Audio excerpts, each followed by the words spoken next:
ជំរាបសួរថ្ងៃនេះខ្ញុំសូមណែនាំពីរបៀបធ្វើ Ice Creamy Coconut Coffee ឬកាហ្វេដូងខ្ទិះគ្រឿងផ្សំមានដូចជាកាហ្វេ Espresso 1សត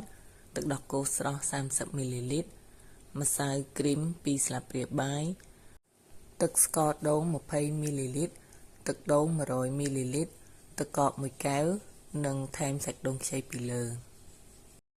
តោះមើលរបៀបធ្វើទាំងអស់គ្នា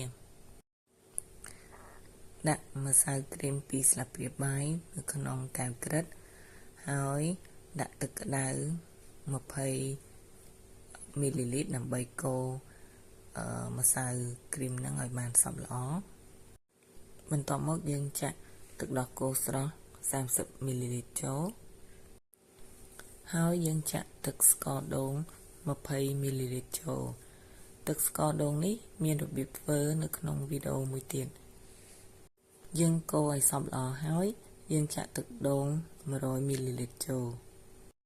ហើយចាក់ល្បាយដែលយើងកូរនេះទៅក្នុងកែវទឹកកកបន្ទាប់មកយើងចាក់កាហ្វេ Espresso 1សតចូលក្នុងស្វាចាក់ក្នុងកុំឲ្យវាផង់ទៅពេកវាក៏មើលយើងថតយើងចាំនេះមិនបាច់ដាក់ចូល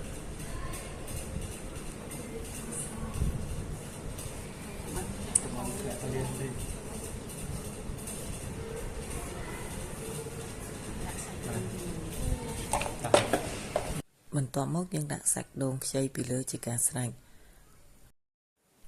Ice Creamy Coconut Coffee របស់យើងរួចរាល់ហើយករណីយើងអត់មានដូងខ្ចីដាក់ពីលើទេខ្ញុំសូមណែនាំពីរបៀបមួយទៀតដោយយើងវាយគ្រីមទឹកដោះគោដាក់ពីលើវិញដូច្នេះតើលោកអ្នកចូលចិត្ត Ice Creamy Coconut Coffee ដាក់សាច់ដូងពីលើឬក៏ដាក់ទឹកដោះគោពីលើសូមអរគុណសូមអញ្ជើញពិសា